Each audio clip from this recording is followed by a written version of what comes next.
Alors, l'exercice 7.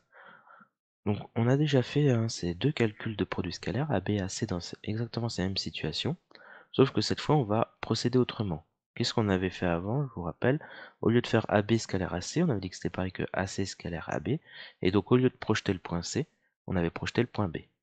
Là, dans les deux cas, on se propose de calculer différemment, en calculant AB scalaire AC, en décomposant le vecteur AB. Si on regarde le premier dessin, AB, on va faire un produit scalaire avec un C. Donc ce qui peut être judicieux, c'est de remplacer AB par AH fois HC, fois plus HB, pardon. Donc on va décomposer AB en AH plus HB avec la relation de Chasles, scalaire AC. Donc je développe. Donc AH scalaire AC, très bien, plus HB scalaire AC. Et vous remarquez quoi? Je vais effacer sur le dessin. Si je regarde exactement à HB scalaire AC, pardon, HB scalaire AC, on voit que les deux vecteurs sont orthogonaux. Si je déplace le vecteur HB ici, j'aurai un angle droit. Donc je sais que ce deuxième produit scalaire ici va valoir 0. Donc ça revient juste à calculer AH scalaire AC. Ce sont deux vecteurs collinéaires, de même sens, donc il suffit de multiplier les normes. Donc AH fois AC. On se souvient, c'est encore du Pythagore pour trouver HC ici, ça fait 3. Et donc ici on a 4, 4 et 3, 7. Et AH, ça vaut 4. Donc 7 fois 4, 28, et on trouve heureusement le même résultat que tout à l'heure. Ce qu'on peut faire aussi maintenant, c'est reprendre exactement la même démarche. Donc si vous n'avez pas compris au début, ben là vous pouvez essayer de comprendre pour trouver. Donc mettez sur pause et essayez de faire le deuxième. Moi je vous propose tout de suite une correction. Donc AB scalaire AC, qu'est-ce qu'on fait? On décompose encore une fois le vecteur AB en AH plus HB, de telle sorte, l'intérêt ici c'est que le AH il sera collinaire au AC, et pour l'autre, ben, il y aura un angle droit. C'est vraiment ça l'intérêt, de décomposer avec le point H. Donc AH plus HB, c'est la décomposition du vecteur AB, scalaire AC. On développe AH scalaire AC plus HB scalaire AC. Regardons là où il y a un angle droit, HB scalaire AC. Le AC, si vous voulez, je peux le mettre ici, hein, et on a bien un angle droit, ils sont orthogonaux, donc ça fait 0. Maintenant, intéressons-nous à l'autre. AH scalaire AC. AH scalaire AC, deux vecteurs collinaires de sens opposé. Donc sens opposé, je mets un signe moins, donc comme ils sont collinaires, il suffit que je multiplie les deux normes. AH, ça vaut 2, AC, ça vaut 1, et on obtient moins 2. Vous remarquerez que c'est en réalité exactement le même calcul que tout à l'heure, sauf que la présentation a été différente. Ça peut vous paraître plus compliqué, mais c'est juste pour vous habituer à la relation de Chasles décomposée, reconnaître un angle droit, reconnaître quand deux vecteurs sont collinaires, et remarquer que c'est très facile dans ces cas-là. Si vous n'avez toujours pas compris, maintenant vous pouvez faire l'exercice 8. C'est encore une fois dans le même style, et c'est à vous de bien réfléchir et essayer de faire ce qu'on vous demande. Donc vous mettez sur pause, vous essayez de refaire ça, et j'espère qu'il n'y aura pas trop de problèmes. Moi je corrige tout de suite. Question 1. En utilisant la décomposition vectorielle de la relation de Chasles, et la relation de Chasles, calculer, montrer que EA scalaire EB égale quelque chose. Je regarde même pas la forme, je réfléchis. D'abord, EA scalaire ED. Je regarde mon dessin, j'ai répertorié toutes les valeurs qui me manquaient, c'est un rectangle, j'ai des angles droits un peu partout, c'est ça qui est intéressant. Donc c'est EA scalaire EB. Pardon, j'ai mal noté, c'est EB, hein, c'est pas ED.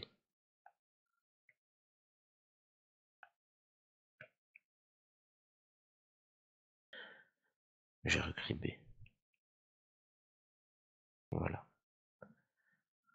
Alors, ce qui peut être intéressant ici, c'est déjà de décomposer le vecteur EA en ED et DC.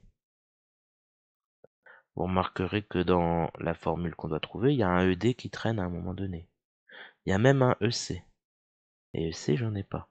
Par contre, si je décompose le deuxième vecteur EB en EC plus CB, ça sera sans doute intéressant. Mais je vous propose cette décomposition.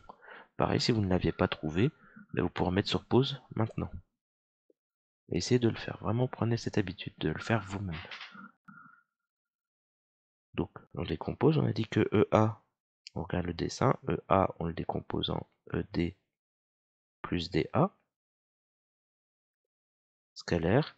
Et EB, on le décompose en EC plus CB. Très bien. On effectue de la double distributivité. Je refais les flèches comme on faisait au collège ou en seconde. Donc ED scalaire EC et ED avec CB. Ok. DA avec EC. Je regarderai après ce qui se passe. DA avec CB. Donc déjà, on pourrait se dire, est-ce qu'on va se perdre? Parce que là, ça ressemble pas du tout à ce qu'on a. À part le ED scalaire EC qui y est déjà. Donc je vais pas y toucher. Donc j'y touche pas. Ok. Donc voyons voir ce qui se passe au fur et à mesure. Je retire ce que j'ai fait sur le dessin. ED scalaire EC, je laisse. Voyons voir ce qui se passe pour ED scalaire CB. Ah ben, ED, si je le déplace et que je le mets ici, je vois qu'il y a un angle droit, ils sont orthogonaux, donc ça vaut 0. Très bien. On a déjà réussi à en simplifier un. DA, maintenant, scalaire EC. Bon, pour les mêmes raisons, ici il y a un angle droit, donc ça, ils sont orthogonaux, donc le produit scalaire vaut 0. Super. On a déjà pas mal simplifié. Maintenant, DA scalaire CB. On remarque qu'on fait deux fois le même vecteur. Hein. CB, c'est pareil que DA. Mais ça tombe bien, c'est exactement ce qu'on voulait. Donc ED scalaire EC plus, alors on a dit que CB on le changeait en DA, DA scalaire DA, et on sait que ça fait DA au carré, c'est norme de DA au carré. Et la norme de DA au carré, c'est juste la distance DA au carré. On peut mettre ça directement. Et vous remarquerez que c'est exactement ce qu'on voulait dans la question 1. Faut prendre son temps et y aller au fur et à mesure, et tenter des choses. La décomposition s'est vue tout simplement parce que c'était ce qui était plus pratique d'utiliser le rectangle. Après, si vous le faites la décomposition en 2 temps, en 3 temps, c'était possible si vous avez fait juste un seul vecteur, puis le deuxième, vous le faites après. C'est-à-dire, on faisait d'abord EA scalaire EB, on faisait d'abord ED plus DA pour le premier vecteur, et scalaire EB, on développait, et puis ensuite c'était le EB hein, qu'on décomposait en EC plus CB. Si on ne l'avait pas vu tout de suite, on l'aurait vu après. Parce que tout simplement, il n'y a pas de EB dans la forme finale.